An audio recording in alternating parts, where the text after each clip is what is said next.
kita hari ini dari perhitungan saya dengan tim, uang yang beredar berputar dari narkoba itu bisa lebih dari 500 triliun.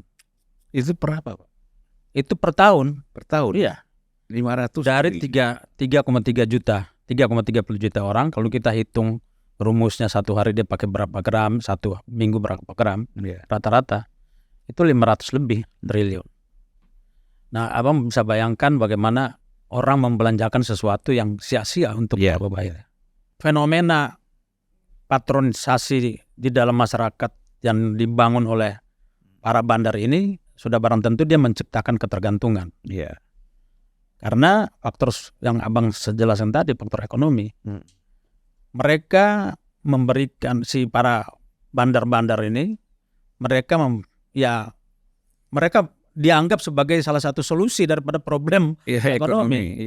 Akhirnya apa? Ya mereka bergantung ke situ, mereka memprotek. Kalau para petugas masuk ke situ, mereka sudah beritahu kepada si bandar ini, bahkan bisa mereka melakukan perlawanan. Seperti yang terjadi di Kampung Puntun di Kalimantan Tengah. Kemudian ada satu kampung lagi di Kalimantan Barat, itu namanya Kampung Beting. Nah, ini kita sedang masuk peran-peran untuk merubah ini semua. Satu hal lagi, Pak, yang memang mengalami mungkin kesulitan ya. Mafia-mafia narkoba ini juga sering menggunakan bisnis-bisnis legal kan gitu. Ini benar, Pak ya? Sangat.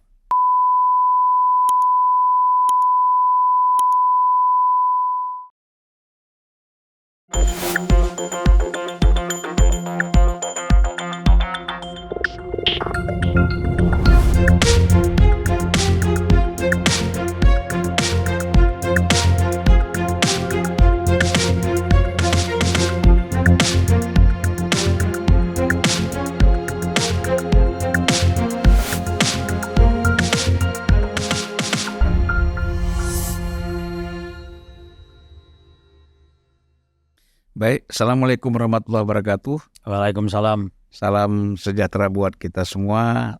Salam juga untuk seluruh para penonton Unpacking Indonesia dimanapun berada. Karena penonton kita sudah di mana-mana, Pak. Jadi sudah sampai juga ke US. Biasa bukan YouTube kita aja, hampir semua YouTube tuh penontonnya menyebar ya kemana-mana. Jadi kita harus sampaikan salam ke mereka.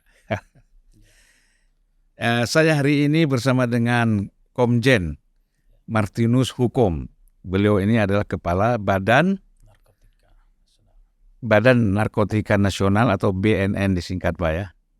Sudah dari 2000 berapa, Bapak ya? Saya baru setahun kan, ke 9 bulan. 9 bulan ya, 2023 sampai 2024 ini. Desember 2023. Ini baru sekali ini. Dan masih muda.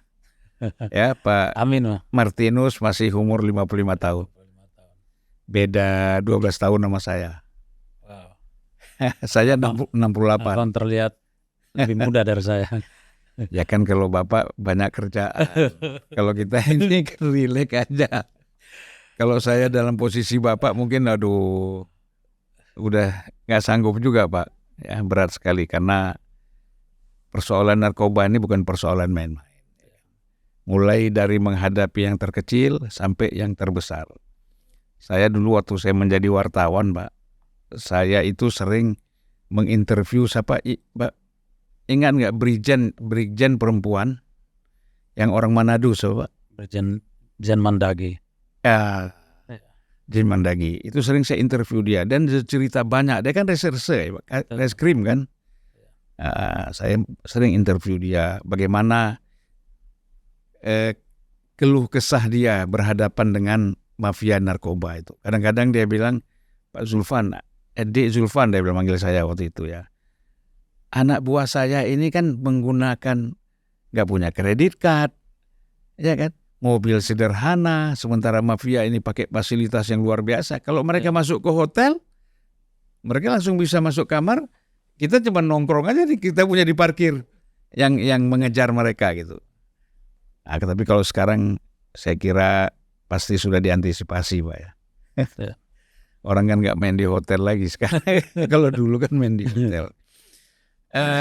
Pak Martinus, ini kalau kita lihat statement dari Presiden terpilih kita ya, Pak Prabowo, itu kan memang ada hal yang sangat prinsip.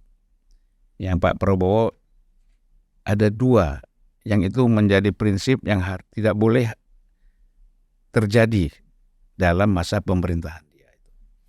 Pertama adalah persoalan korupsi. Nah, ini tidak kita bahas di sini. Ini bidangnya urusan Jaksa Agung nih. Apa KPK, bukan urusan kita kan gitu, bukan urusan BNN.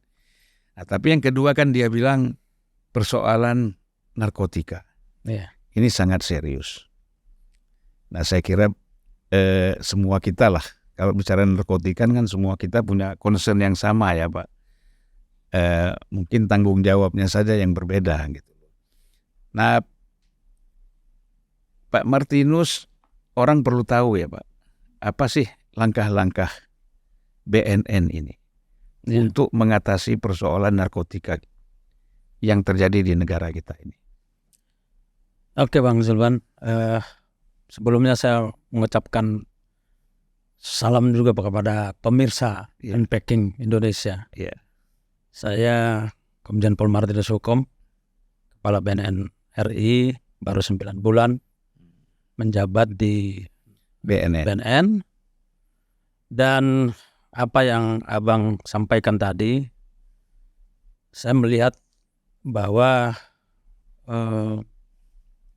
ketika kita bicara narkoba, kita bicara tentang 3 hal. Sebelum saya menjelaskan pertanyaan Abang tadi. Pertama, saya melihat narkoba ini dari sisi moral. Kalau kita melihat dari sisi moral, maka yang akan kita lihat adalah bagaimana nilai-nilai yang akan terbentuk dampak dari narkoba ini.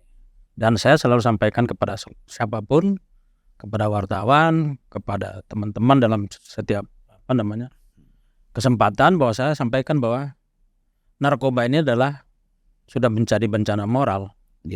Karena kalau kita bicara tentang pengguna hari ini di dunia, itu 290 juta orang. Yang kedua, di Indonesia itu 3,3 juta orang. Yang itu pengguna ya? Ya, pengguna. Jadi bagaimana, kenapa sampai saya bilang bencana moral, dan ini hubungannya sangat dengan moral, karena narkoba ini menyerang bukan hanya fisik, bukan hanya keinginan, tapi juga menyerang tentang mental.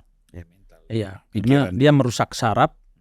Akhirnya manusia itu tidak utuh sebagai manusia yang normal, akan menimbulkan perilaku yang menyimpang.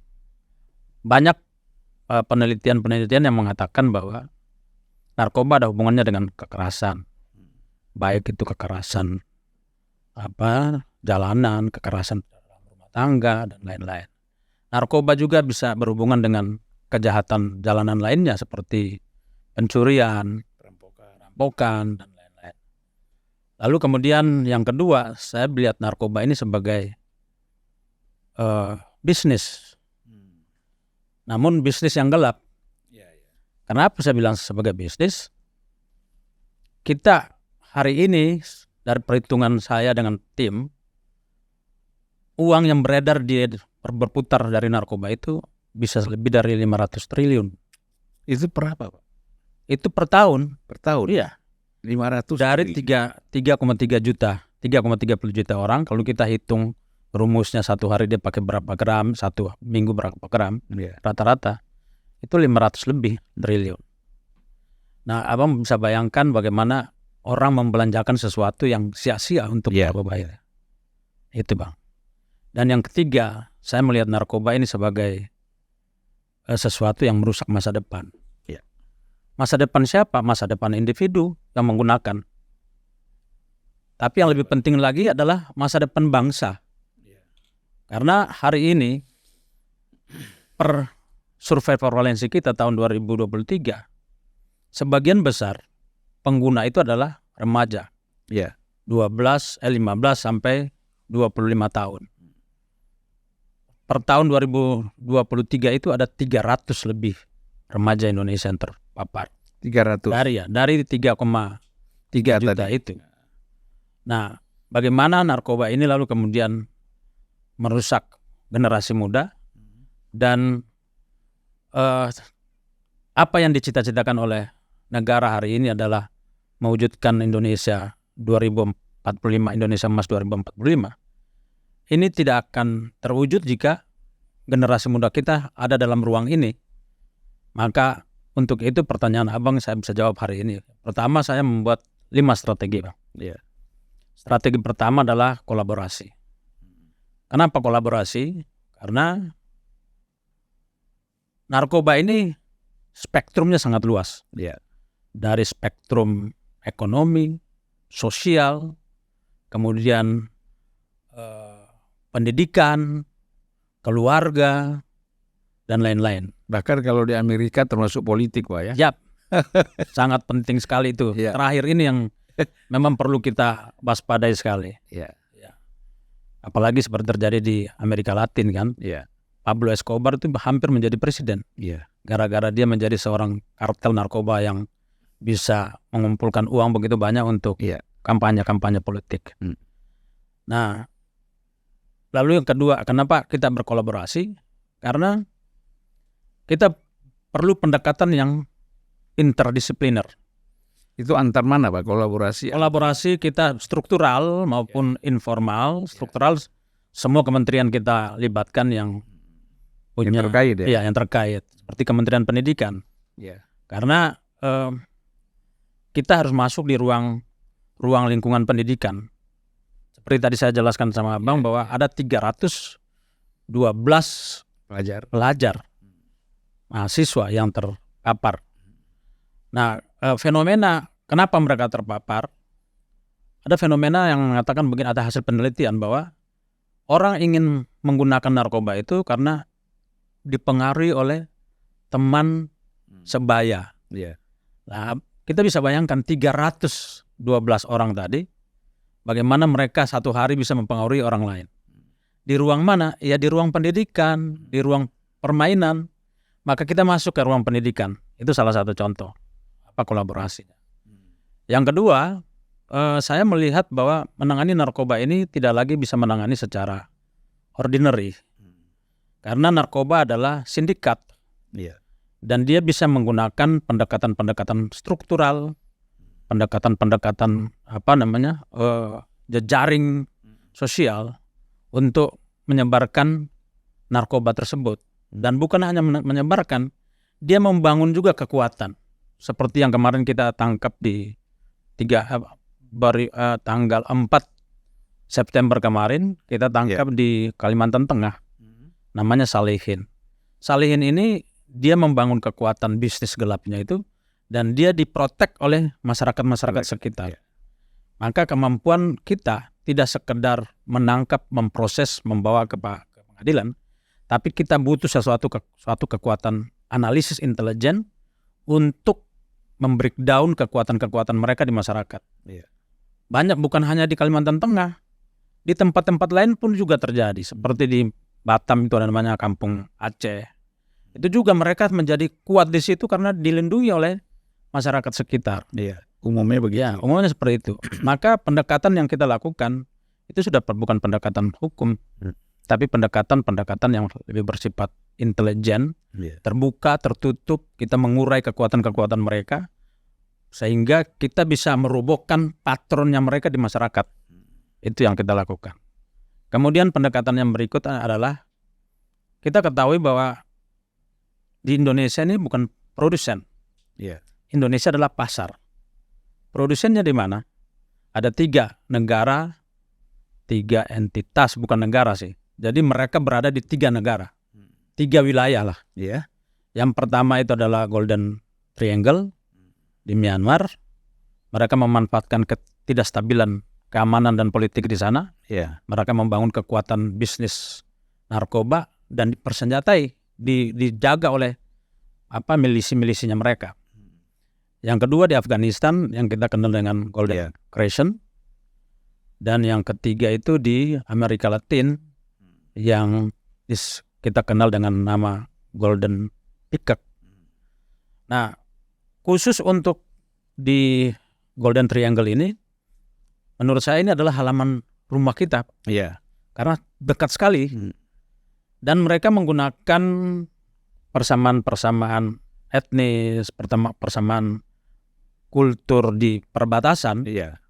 Dan mereka bisa masuk gampang melalui Selat Malaka, lewat perbatasan Kalimantan bagian utara. Bahkan mereka bisa masuk langsung lewat pantai baratnya Sulawesi, lewat laut masuk. Jadi strategi ketiga saya adalah membangun kekuatan masyarakat, ketahanan sosial, ketahanan intelijen, ketahanan hukum di wilayah-wilayah tadi yang saya jelaskan tadi, supaya ada kesadaran di pesisir ya, Pak? Di pesisir ya, pesisir pantai, termasuk di Kepulauan Riau, termasuk juga di pantai bagian barat, sisi barat Sumatera Utara sampai pantai selatan Pulau Jawa.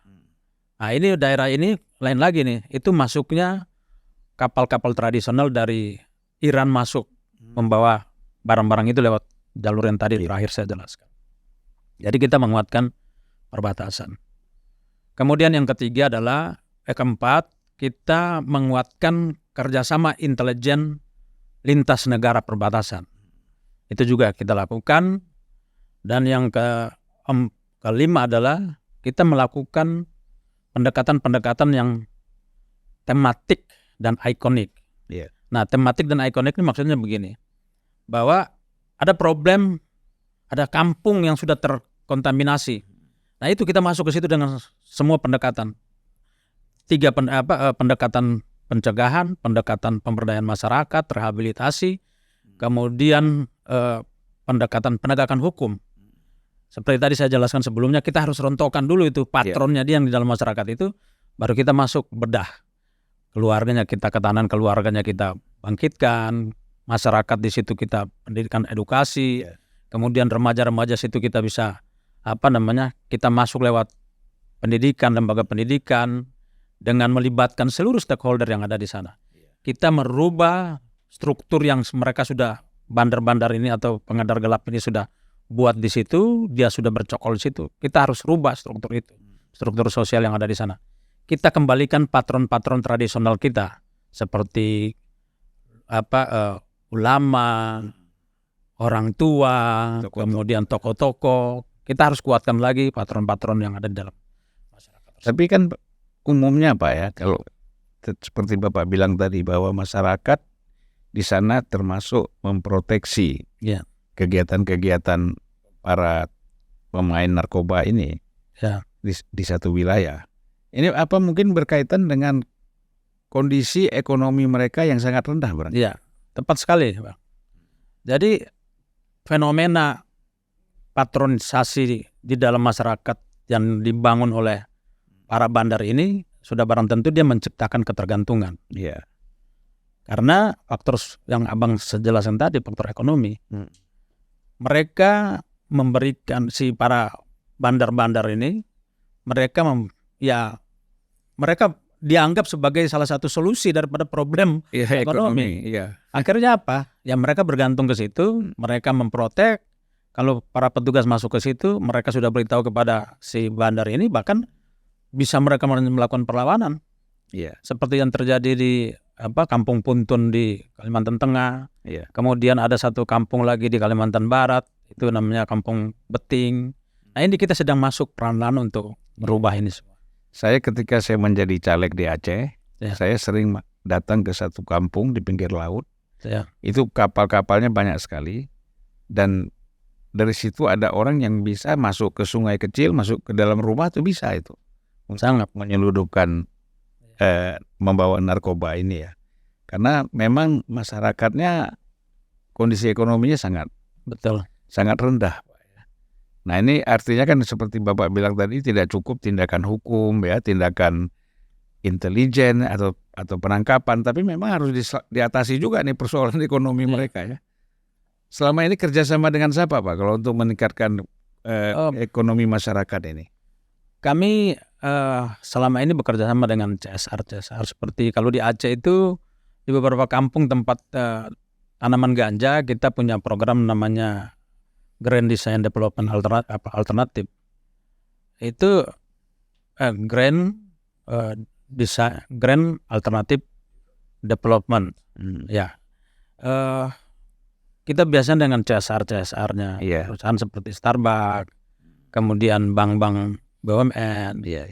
Lalu saya sebenarnya sedang meminta waktu juga kepada Kementerian BUMN, tapi masa transisi ini akhirnya kan saya harus mengerjakan. Kenapa saya harus ke sana? Karena BUMN ini kan punya Kementerian BUMN kan membawai seluruh perusahaan-perusahaan BUMN, dan mereka punya CSR yang bisa kita gunakan untuk meningkatkan program-program UKM. Dan sebenarnya program-program ini seperti kita juga harus tematik, Bang. Jadi jangan kita menggelontorkan itu tanpa ada melihat problem sosial. Maka kita harus lakukan dulu analisa, pemetaan, profiling daerah-daerah mana yang kemudian menjadi problem, lalu muncul satu fenomena kejahatan di situ akibat dari ekonomi yang rendah tadi. Maka sebenarnya kita bekerja sama dengan BUMN ini merupakan yang kalau saya malah sarankan BNN tidak hanya sebatas kerjasama dengan Menek BUMN, tapi langsung ini atas perintah Presiden. Gitu Pak ya. Karena memang concernnya Presiden kan di situ. Ya artinya kalau CSR, BUMN atau perusahaan-perusahaan swasta juga dipakai untuk kepentingan meningkatkan ekonomi masyarakat kelas bawah yang memang mereka menjadi target yang sangat mudah ya dari mafia narkoba ini kan wajib dibantu Pak. Gitu. Ya kita harapkan Presiden pasti punyalah, kalau Pak Prabowo ya, Pak Jokowi kan sudah mau selesai. Walaupun beliau juga punya concern ya soal masalah narkotika ini, tetapi kan yang akan datang ini kan Presiden Prabowo Pak, dan dia sudah pidato seperti acara pengantar saya tadi kan. Jadi ya seperti tadi saya katakan tadi, Grand Design Alternative Development tadi, yang tadi kita hanya kembangkan khusus untuk program eradikasi tanaman ganja, kita harus juga mengaplikasikan itu di tempat-tempat lain, di mana tempat yang miskin, lalu seperti di kampung-kampung yang tadi saya jelaskan tadi, Kampung Puntun, Kampung Beting, Kampung Aceh di Batam, ini semua kan problemnya ekonomi. Maka kita harus membawa program-program pemerintah itu ke sana, ke tempat-tempat di mana problem sosial itu terjadi, sehingga yang tadinya si para bandar yang banyak uang terus kemudian mereka menawarkan solusi-solusi yang ilusi tadi kepada masyarakat, pemerintah hadir dengan program yang lebih konkret. Nah, misalnya kan saya pengalaman di Aceh Pak ya. Saya kan sering jalan di pinggir pantai itu, yang sangat potensial digunakan oleh para penyelundup apa saja termasuk narkoba itu untuk masuk ke wilayah darat lah ya, ke kota gitu. Nanti mereka bawa kemana lagi kan? Kan sering BNN kan nangkapnya dari Aceh tapi ketangkap di Jakarta, di mana-mana kan, karena pemantauan BUMN kan tidak skala kecil gitu Pak ya. Betul. Nah jadi kalau saya lihat Pak, saya nggak tahu ya, yang bertugas menjaga sepanjang pantai itu kan pasti ada, bukan BUMN, BNN kan nggak mungkin menjaga itu. Sekarang bagaimana koordinasi Pak dengan persoalan pengamanan pantai? Ya kami sudah punya MOU dengan Pak Kamla, dengan Bea Cukai. Bahkan beberapa kali kami menangkap itu dengan kerjasama Bea Cukai, karena kita tidak punya infrastruktur yang ada di laut. Maka ketika kita mendapat informasi ada barang yang akan masuk lewat laut, kita sudah koordinasi. Beberapa hari lalu kan kita juga menangkap di Aceh, mendapat 50 kg. Kemarin Bapak besok mau ke Aceh ya? Besok saya mau ke Aceh untuk ekspos itu. Kita bekerja sama dengan Bea Cukai, karena mereka punya kapal untuk mengejar. Jadi memang konsekuensinya kita harus membuat semacam gugus tugas di laut dengan masing-masing punya peran dan role atau peran dan intelijennya. Kita membuat semacam joint analisis intelijen, kemudian joint operasi di laut, sehingga kita menutup ruang-ruang yang selama ini lengah digunakan oleh para pengedar gelap ini masuk. Itu yang sudah kita lakukan beberapa kali di Sumatera. Jadi Pak, yang dulu beredar ya, kita sempat dengar di media sosial ya, bahwa seolah-olah narkotika ini masuk dari produk Cina. Ini bagaimana nih kita mengklarifikasi, atau memang ada Pak? Dulu memang ada ya, tapi saat ini kan dari Cina tuh jarang sekali. Sekarang ini lebih banyak kita konsen ke produsen yang ada di Myanmar. Pusatnya di sana sekarang Pak ya. Dia jadi, dan kita juga susah membedakan tuh antara orang Myanmar sama orang Indonesia. Justru kemasannya narkotik atau sabu ini, di atas itu kan tulisannya tulisan Cina. Bahkan kita karena tulisannya itu, dan memang dalam atas packingnya itu dijelaskan bahwa ini teh Cina. Jadi memang disamar seakan-akan ini teh dari Cina, padahal bukan dari Myanmar itu. Apa itu bentuknya apa Pak dari Myanmar itu? Kristal kan, dia dalam packing 1 kilo gitu. Jadi sudah bentuknya kristal padat. Sudah kayak batu bata gitu ya Bang. Ya, sudah diproduksi oleh mereka, diolah ya. Dan itulah yang sekarang masuk ke Indonesia. Betul. Ya. Nah kan kalau saya baca informasi Pak, ada 3 wilayah ya yang sangat besar masuk narkotika dari luar ini. Satu tadi Bapak sebut Riau, ada Aceh, ada NTT ya. NTT kecil sekali. Kecil ya. Ya mungkin kalau dalam berita kan memuatnya tidak melihat kualifikasi ya. Pokoknya di mana yang diumumkan disitulah dianggap ada ya. Jadi sebenarnya mereka mencoba peluang. Kayak kejahatan ini kan seperti teori balon gitu kan, kalau pencet di mana dia akan muncul di mana gitu. Jadi memang kita kalau operasinya di perbatasan Selat Malaka, perbatasannya Kalimantan bagian utara, sangat mungkin dia menggunakan perbatasan lain. Bagaimana bisa dia masuk lewat perbatasan dari NTT, mungkin lewat perairan baru dia masuk dari NTT. Karena ya namanya kejahatan kan dia selalu merubah modus operandi. Masuk Papua juga ya. Kalau Papua itu yang masuk itu ganja dari Papua Nugini. Banyak tanaman. Ya mungkin orangnya juga masih tradisional ya. Betul. Belum bisa menggunakan yang lebih canggih ya. Nah, satu hal lagi Pak, yang memang mengalami mungkin kesulitan ya. Mafia-mafia narkoba ini juga sering menggunakan bisnis-bisnis legal kan gitu. Ini benar Pak ya? Sangat. Gitu ya. Jadi mereka ini kan mencari uang dari narkoba, lalu mereka membuat perusahaan legal untuk mencuci uang tersebut. Maka kita punya unit penyidikan yang namanya TPPU, unit penyelidikan tindak pidana pencucian uang. Itu pendekatan lain lagi. Kita harus bisa mampu memetakan jaringan keuangannya. Jadi kalau di narkoba itu ada dua jalur, dua arah penyelidikan. Kita yang pertama adalah follow the things, follow the drugs. Kemudian yang kedua adalah follow the money. Follow the things dengan follow the drug ini dua arah yang berbeda. Kalau follow the things itu kan dari atas barang turun ke bawah ke pasar. Follow the money, uang dari pasar naik ke atas ke puncaknya. Nah, kita harus punya kemampuan untuk melakukan analisa transaksi keuangan tadi. Maka penyidik BNN ini bekerja sama juga dengan dengan OJK, bekerja sama dengan PPATK, bekerja sama dengan perbankan, sehingga kita mampu untuk membuka semua jaringan. Dan kita banyak melakukan penyitaan aset dengan menyita dari perusahaan-perusahaan yang legal tadi itu. Iya, iya. Jadi BNN ini punya otoritas untuk eksekusi, Pak ya.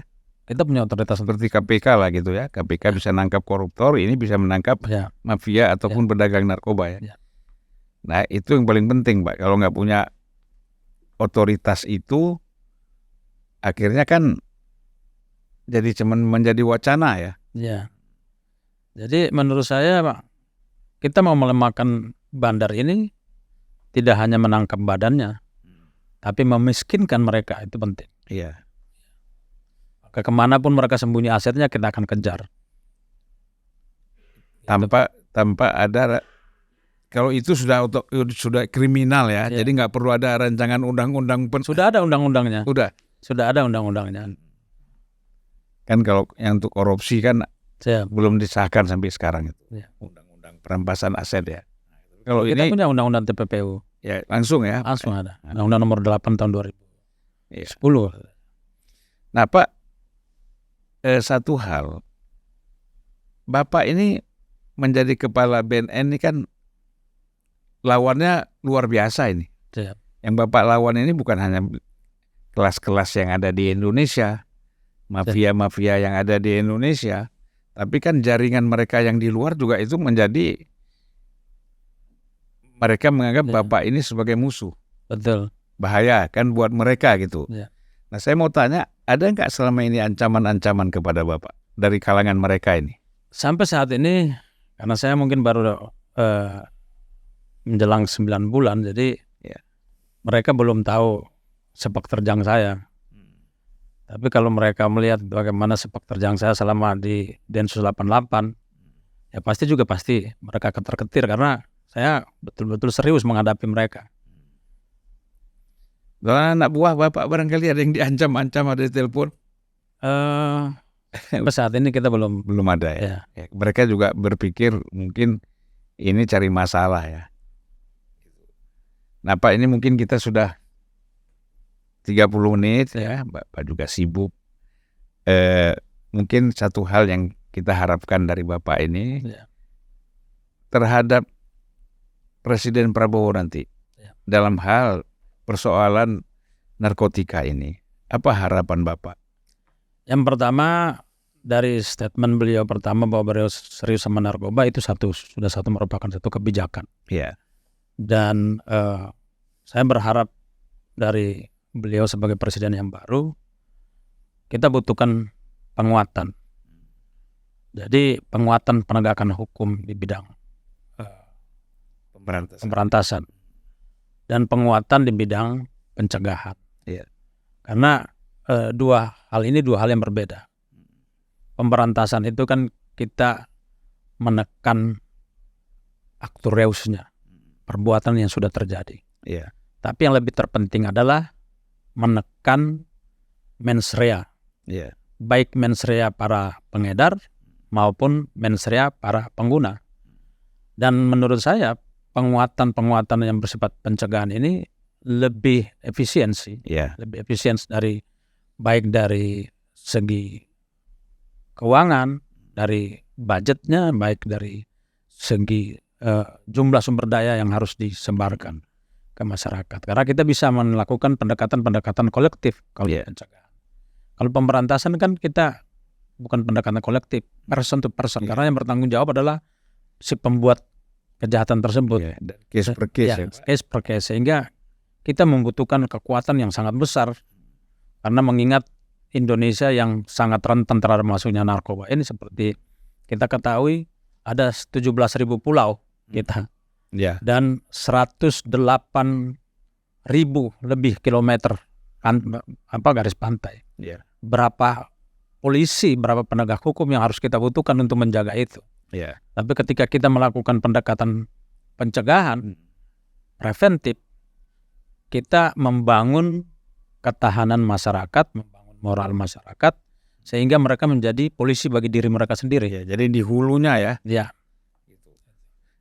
Terus gini Pak, anggaran BNN ini dengan tanggung jawab yang begitu besar ya, itu berapa sih per tahun?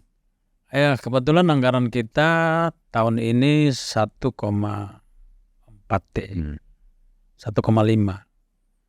Dan alhamdulillah saya juga mengucapkan terima kasih buat DPR, kepada Menteri Bappenas, Menteri Keuangan, Badan Anggaran di DPR bisa menambah tahun ini menambah 1 triliun menjadi 2,4 triliun. Dan tahun ini 2,4 nih, Pak. Nah, tahun depan nanti sudah disah. Sudah belum disah, tapi untuk sudah ada itu, sudah ada 2025 ya. Sudah ada ini surat dari Menkeu bahwa kita akan mendapat tambahan anggaran. Dan ya saya pada kesempatan ini juga mengucapkan terima kasih kepada seluruh pemangku kepentingan, kemudian masyarakat yang masih percaya sama BNN untuk memberikan penguatan tadi lewat penambahan anggaran. Dan yakinilah bahwa kepemimpinan saya, selama kepemimpinan saya tidak akan main-main dengan narkoba. Ya. Saya serius akan melawan mereka. Iya. Dan Bapak merasa cukup segitu anggarannya? Atau ya artinya itu memenuhi syarat-syarat minimal kan gitu. Tapi kalau dengan kerja yang begini besar, Pak ya, artinya Bapak merasa cukup dengan segitu? Ya, bagi saya cukup itu kan relatif. Ya. Jadi ya kita gunakan apa yang ada, dan kita harus harus melakukan satu skala prioritas yang mana yang harus kita prioritaskan. Dan ya itu tadi, Pak, kita melakukan pendekatan tematik. Dan kalau kita menyerang itu harus langsung merontokkan satu jaringan. Jadi bukan menangkap bandar-bandar yang kecil, pengguna yang cuma menggunakan 2 gram, 1 gram itu terus kita tangkap bawa ke pengadilan. Yeah. Tapi kita harus menangkap yang pohon besarnya supaya menumbangkan seluruh jaringannya. Kira-kira seperti itu. Ya, kita juga akan membandingkan nanti, Pak ya, dengan berapa anggaran yang disiapkan oleh Singapura untuk mengatasi mafia narkotik ini. Kemudian Malaysia, Thailand, Vietnam, beberapa negara kita jadikan sebagai pembanding dengan di Indonesia. Nah, kalau Bapak kasih kita, nanti kita jadikan highlight. Supaya paling tidak ya Bapak Presiden, Menteri Keuangan, DPR itu memahami bahwa tidak main-main menghadapi persoalan mafia ini, dengan anggaran juga harus dipersiapkan yang jelas gitu. Misalkan begini, Pak, supaya anak buah atau tim Bapak itu lebih berani lagi, kenapa mereka nggak dikasih mobil anti peluru? Ya udah pasti tembak-menembak itu, Pak. Mana ada? Kalau pengalaman saya melihat misalnya Afghanistan dengan narkoba Afghanistan masuk ke Iran, ke Turki itu kan pasukannya luar biasa, Pak. Punya M16, punya tank mereka. Nah, ya kan? Cara berpikir kami begini, Pak. Tadi saya jelaskan tadi peredaran uang dari bisnis narkoba ini adalah 500 triliun. Apa bisa membayangkan bagaimana kekuatan mereka mengendalikan pasar, bisa mengendalikan penegak hukum, bisa menawarkan apa saja kesenangan kepada siapapun yang akan mereka dekati. Nah, kalau kita hanya dengan pendekatan biasa, dengan anggaran yang minim, yang kita tidak meminta banyak, tapi paling tidak rasional, memenuhi lah target ya. Karena kita sedang melawan satu kekuatan bisnis yang besar. Jadi menurut saya, anggota kami ini kita perhatikan kesejahteraannya supaya mereka tidak melenceng kemana-mana, mereka tidak mencari uang dengan mendekati kelompok-kelompok ini, sehingga kita fokus hanya untuk melakukan pengejaran. Seperti yang kami lakukan di Datasemen 88, di Densus 88 selama ini, kita betul-betul fokus mengejar mereka. Kita tidak melenceng ke kiri, melenceng ke kanan, karena didukung oleh kekuatan yang sangat kuat sekali. Dan itu kan hampir sama kerjanya, Pak ya. Sama, karena kita menghadapi kejahatan struktural, kejahatan terorganisir. Sama aja. Risikonya pun sama. Sama risikonya. Jenis modelnya aja yang berbeda ya, Pak ya. Mungkin Pak yang terakhir ya kita minta closing statement dari Bapak yang ingin Bapak sampaikan. Silakan Pak. Ya, yang ingin saya sampaikan pada kesempatan ini, saya melihat bahwa narkoba ini merusak masa depan, masa depan generasi muda, masa depan negara, karena di pundak generasi muda inilah kita menggantungkan seluruh cita-cita emas kita. Oleh karena itu, pesan saya kepada generasi muda, marilah kita menjauhkan diri dari narkoba. Lalu kemudian setiap orang, setiap masyarakat Indonesia, mari kita saling menjaga, saling menegur, memperingati. Lalu kalau ada keluarga yang mungkin sudah terdampak sebagai pengguna, dia harus direhabilitasi. Dan satu, saya ingat lagi bahwa setiap orang yang melaporkan diri untuk direhabilitasi itu tidak akan dihukum, tapi diberikan pelayanan gratis oleh negara untuk direhabilitasi, dipulihkan dari ketergantungan terhadap narkoba. Iya. Itu saja. Baik, Pak. Terima kasih banyak atas kehadiran Bapak dan penjelasannya. Mudah-mudahan ini bisa diserap oleh masyarakat, oleh juga pemerintah juga ya secara keseluruhan dalam rangka kita menghadapi kejahatan narkoba ini karena untuk menyelamatkan bangsa dan negara. Amin. Apalagi kita punya tujuan Indonesia emas nanti 2045 ya. Ini saya kira kalau ini tidak diselesaikan malah target kita untuk Indonesia emas ini bisa gagal ya. Terima kasih banyak Pak Martinus. Assalamualaikum warahmatullahi wabarakatuh. Waalaikumsalam warahmatullahi wabarakatuh.